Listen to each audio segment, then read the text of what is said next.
Welcome to Survivor Scale, the show where we break down all of horror's greatest characters to find out who has the skills, experience, and mentality to be the ultimate survivor.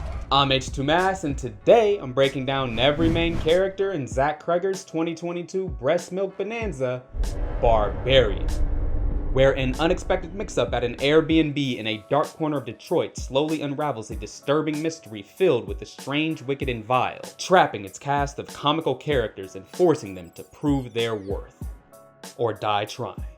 We begin the film in the dark, and then move up into slightly less dark but with some rain now. Soon after, a car pulls into view as we hear the demonic sounds of children harmonizing. We are then introduced to Tess, memorizing the code to a safe outside of the Airbnb she's reserved. However, once she gets to the safe, she can't open it, revealing a potential weakness in her observational skills when she rereads her message and realizes that she had misread the code, thinking it was 8831 instead of 8331. Pay attention.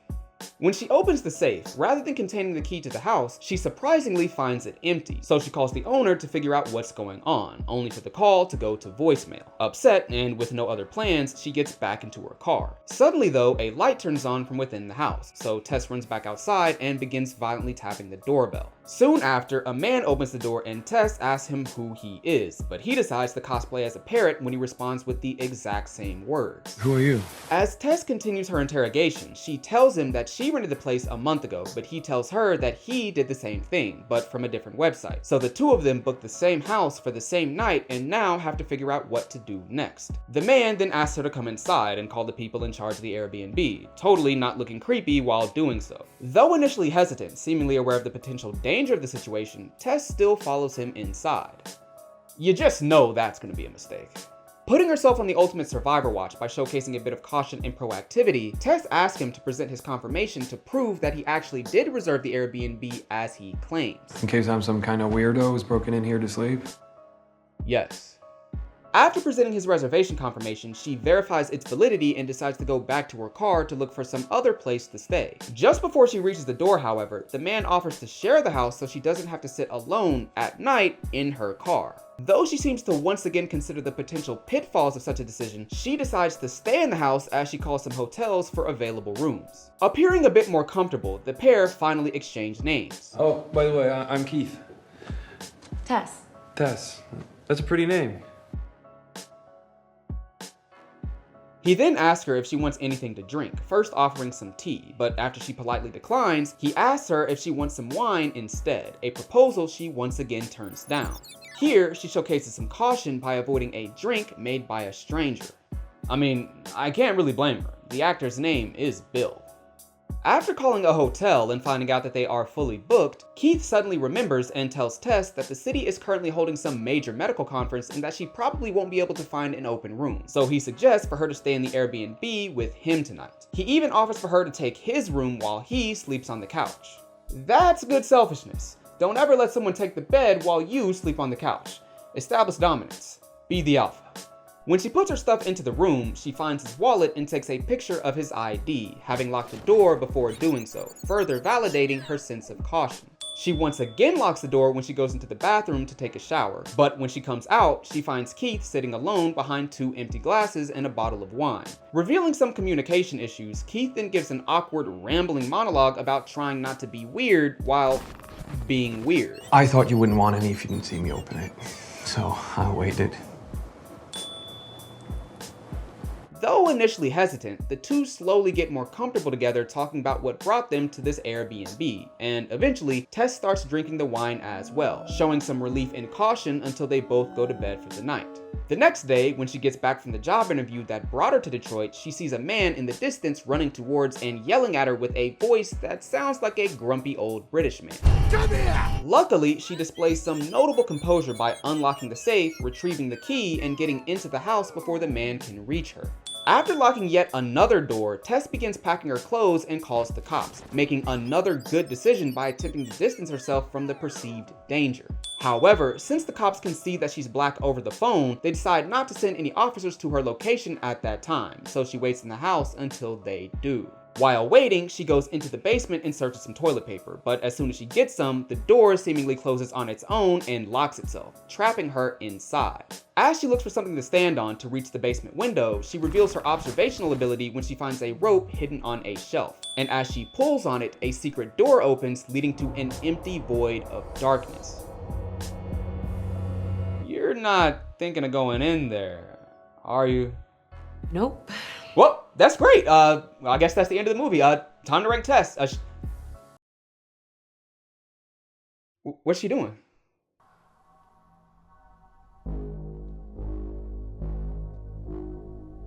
Damn!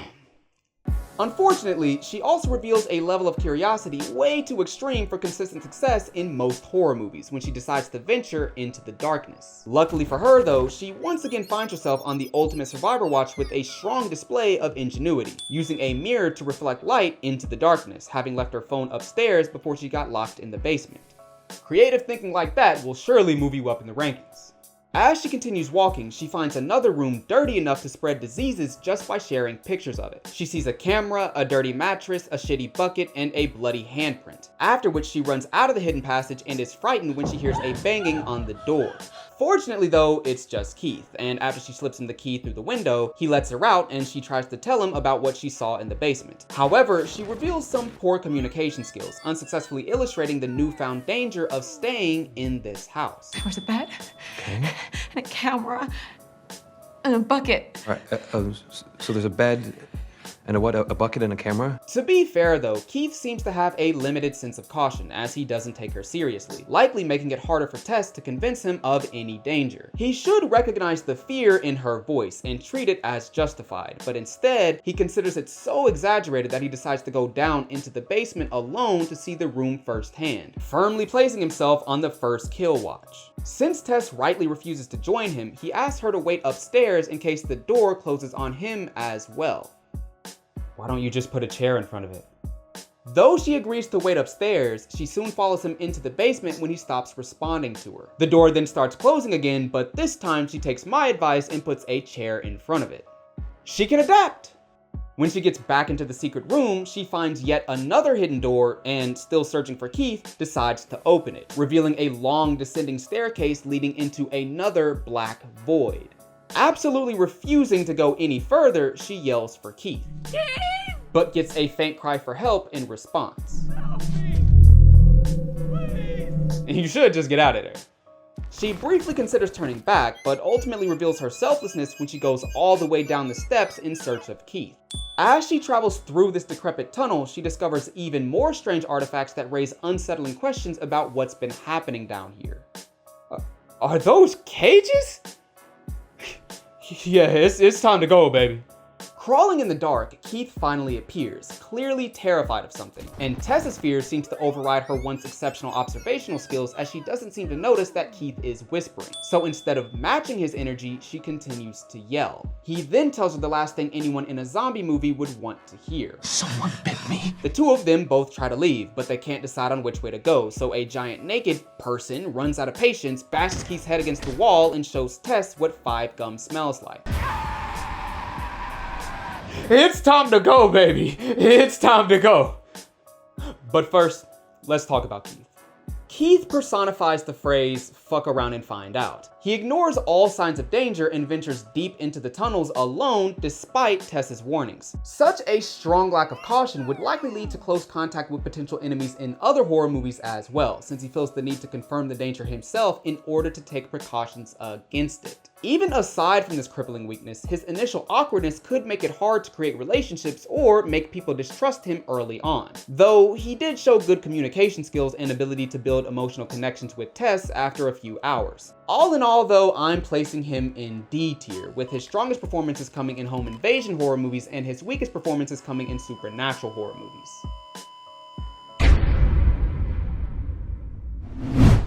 Much like Cops with Black people, the film doesn't care about Keith and quickly moves on to the next character after his death, introducing us to AJ, a vaguely famous actor who at first seems quite happy until he gets a phone call from his associates telling him that one of his co-workers has accused him of sexual assault. That fucking bitch! Ooh, I wouldn't say that. I think you're making it worse for yourself, man. I'm fired? After getting fired, he goes to his financial advisor and realizes that if he hires lawyers to combat this accusation, he'll run out of money in 3 months. So he travels to Detroit to liquidate some of the properties he has there. Which brings us back to the Airbnb. You see, AJ actually owns the house, but he has no idea what's going on. I think. When he gets there, he finds it exactly as it was when we last saw it, with Tess and Keith's belongings scattered throughout the house. Later that night, he meets an old friend at a bar and reveals what really happened between him and Megan, the co-worker making claims against him. She just took some convincing is all. In the beginning, she was like, no, whatever, but like, and then we started fooling around more, and then she was down, like, right, fucking really down. I'm a persistent dude. No way he lives to the end of the movie. The next day, he looks through what Keith and Tess left behind, showcasing a disrespectful level of carelessness when he throws Tess's computer after an unsuccessful attempt to unlock it. How you just gonna throw a laptop like that? A bit later, he takes a step into the basement and hears a noise. He then yells into the darkness for whoever is down there to come out. When nobody responds, he displays a sense of preparation when he puts on some clothes and grabs a flashlight. He even arms himself with the weapon, though he does so with a small knife instead of something more effective, diminishing the value of this preparation. Hyping himself up, he also displays a misplaced sense of masculinity which will either prove harmful to himself or simply untrue. I'm a fucking man, I'll fuck you up. Sure. When he goes into the basement, he finds a secret door as well, but instead of fearing it, he sees it as an opportunity to add more square footage to the listing. So he gets a tape measure and ventures deeper into the dark. However, when he reaches the assault apartment, he also finds himself on the first kill watch, as he demonstrates a concerning lack of awareness, completely oblivious to the disturbing ramifications of such a room. Don't you know what they were doing in there? He then finds the second secret door and continues descending into the tunnels, measuring the distance as he does so. Suddenly though, his tape measure starts vibrating and gets yanked away. AJ then points his flashlight in the same direction and tries to pull up his knife to defend himself, but his hands shake and he drops it. Butterfingers. He quickly picks it up though and starts running away, before this time dropping his flashlight, causing it to malfunction. He tries to get it to work again, but it simply flickers on and off, as what looks like a very large naked woman moves towards him. After a brief moment of darkness, she pops up right in front of his face, causing him to recklessly flee in the opposite direction and fall into a pit before a gate slams down and traps him inside. Surprisingly, Tess appears within the pit and covers his mouth with her hand, telling him to be quiet. The film then cuts back to outside the house, but a few decades in the past. We then see a man exit the house and go to the store, where he buys some plastic sheets and then secretly follows a woman back to her home. He then opens his trunk, pulls out a maintenance uniform, and puts it on, using it to gain entry into the woman's house by telling her he has to do a routine checkup. When he gets inside, he goes to the bathroom, unlocks the window, and leaves, giving him an easy point of invasion the next time he wants to enter. When he gets back to his house, we can hear screaming coming from deep inside. So that's what the cages were for. Back to the present, Tess demonstrates composure by explaining the situation to AJ, telling him to stay calm for what will happen next. The naked woman then reaches down into the pit with a comically large and offensively hairy baby bottle, an action that reveals Tess's unmatched resolve when she starts drinking from it. Apparently, she does this because it pacifies the large woman, keeping her from getting angry. I mean, she did bash a grown man's skull against the wall with ease, so I certainly wouldn't want to fight her. AJ, however, does not share Tess's resolve and does what any sane human would do in this situation by absolutely refusing to drink from it, even after Tess tells him that it will keep her calm. She just wants you to be her baby. Well, we can't all get what we want. Since he doesn't drink from the bottle, the woman jumps into the pit, grabs him, and carries him off to another room, where she force feeds him straight from the tap. Meanwhile, Tess showcases some athleticism as she climbs out of the pit, but then displays some selfishness when she abandons AJ and tries to crawl through the basement window. However, as she struggles to get through, the strange man from earlier pulls her out right before the woman can grab her. He then tells Tess that the woman won't venture into the sunlight and only comes out after dark. Sounds like me. The man implores her to get as far away from this place as quickly as she can, because the woman will come looking for Tess once the sun sets, but Tess wants to go back in to help AJ. Luckily though, she doesn't simply go back inside and instead walks towards a gas station until she finds some police. However, when she tells them about what happened to AJ and Keith, they don't believe her and simply consider her a crackhead. I am not a crackhead. Meanwhile, AJ takes advantage of the woman going after Tess and runs through the tunnel, following some cables that he hopes will lead him outside. He eventually finds another room though, and after walking inside, discovers an old man barely clinging to life. AJ tells the old man that he will help get him out of there, but as he looks around the room, he sees a collection of tapes with women's names labeled on them. After watching part of one of the tapes, we all but confirm that he is the same man from decades earlier, having lived underground while kidnapping and abusing women for all of this time. AJ then turns around and chastises the old man for doing what he did, but somehow even worse. However, the weak old man then pulls out a big strong gun, but instead of shooting AJ, shoots himself. AJ then showcases some resourcefulness and takes the old man's gun, protecting himself with it as he ventures back into the tunnels in search of a way out. During all of this, Tess had gone back into the house and retrieved her car keys, but shortly after getting inside, the woman ran out of the house and straight towards Tess, so Tess demonstrated some conviction and ran the woman over, pinning her against the wall. Despite possessing strength on par with the hippo, the woman still died, and Tess went back into the tunnel to help AJ. However, as she walks through the dark tunnel, AJ can't decipher her identity, and rather than taking a chance on it being an ally, shoots her in the abdomen. Fortunately for Tess though, AJ quickly recognizes his mistake and rushes to her aid, helping her limp out of the house. When they reach the car, however, they realize that the woman's body has vanished, allowing for a final conflict just long enough for the film to reach 100 minutes. With the car broken, Tess and AJ start walking towards the nearby water tower to rendezvous with Andre, the homeless man who saved Tess earlier. Inside his humble abode, Andre tells them the origin story of the naked breastfeeding woman and the old man in the tunnel. He used to bring women down there, and then he started making babies with them, and babies with the babies. And you make a copy of a copy of a copy, and you end up with something like that. AJ then makes the most shocking reveal of the movie. I might be a bad person. No! He does, however, showcase the slightest bit of self-awareness, looking to change for the better from here on out. I can't change what I've done. I can just try and fix it. You can try. Andre then tells them that Tess and AJ are safe and that the woman won't come into his makeshift home. Tess, however, recognizes the outlandishness of such a claim, questioning why she wouldn't come in there as well, but Andre gives the perfect response. Shit, I've been living in this place more than 15 years, and she ain't never came in this motherfucker. Damn! The woman then rips off and beats him to death with his own arm. She could probably beat a tiger in a fist fight. Let's talk about Andre real quick.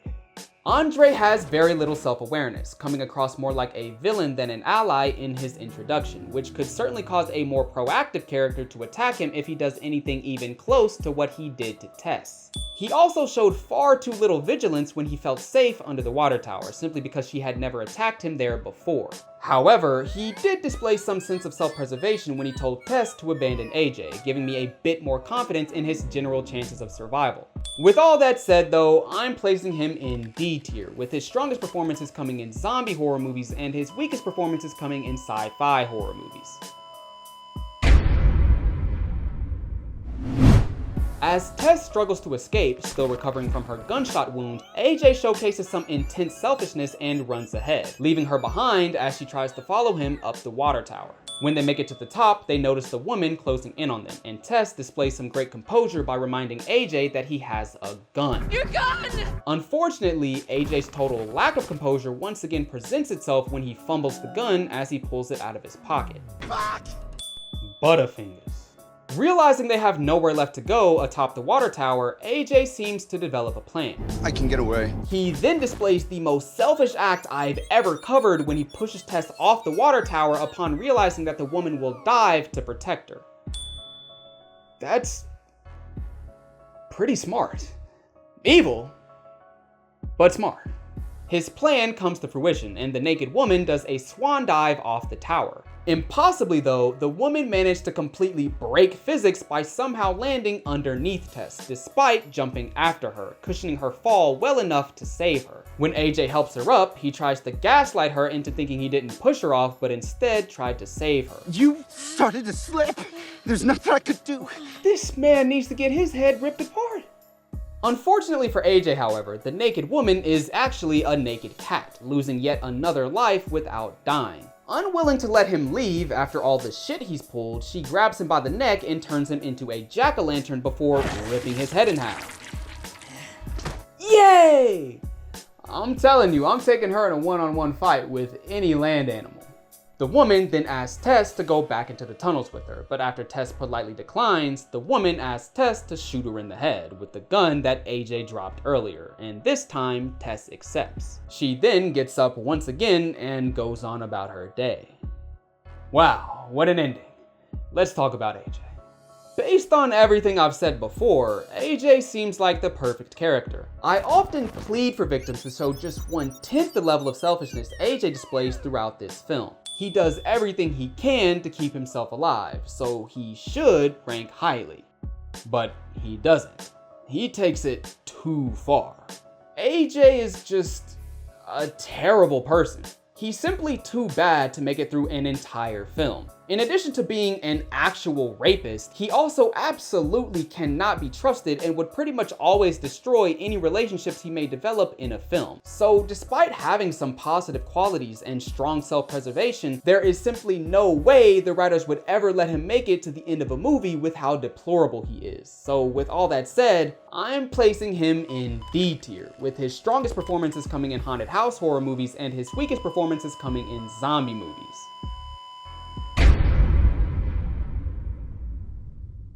Finally, let's talk about Tess. Though I initially thought Tess would rank poorly, as I closely examined her decisions, I realized I was wrong. Though she does have a significant weakness in her extreme selflessness, causing her to delve into danger when she doesn't need to, her strengths far outweigh it. She displays some great ingenuity and adaptability, along with strong self-preservation and resolve, allowing her to push through challenging and very likely traumatizing situations. With all that said, I'm placing her in A tier, with her strongest performances coming in survival horror movies and her weakest performances coming in post-apocalyptic horror movies.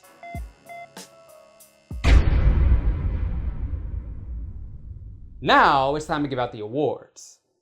Well, one award and one whatever the opposite of an award is. First off, the Ultimate Survivor Award goes to the character most likely to survive a random horror movie, and I'm giving this to Tess. Despite a few issues, she still stands far above the other contenders in this film, with a well-rounded performance that bodes well for any horror movie. Tess is the Ultimate Survivor.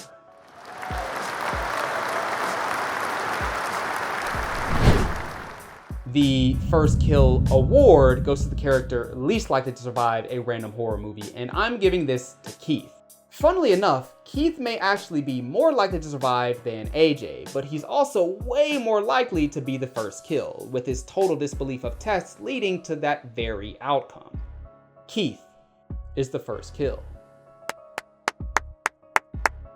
But that's it! The average ranking for this cast was D tier. Pretty weak collection of characters. Despite its strange twists and turns, I thoroughly enjoyed Barbarian for its natural blend of horror and comedy, and appreciate that the characters slip so seamlessly into survivor scale. Thanks for watching.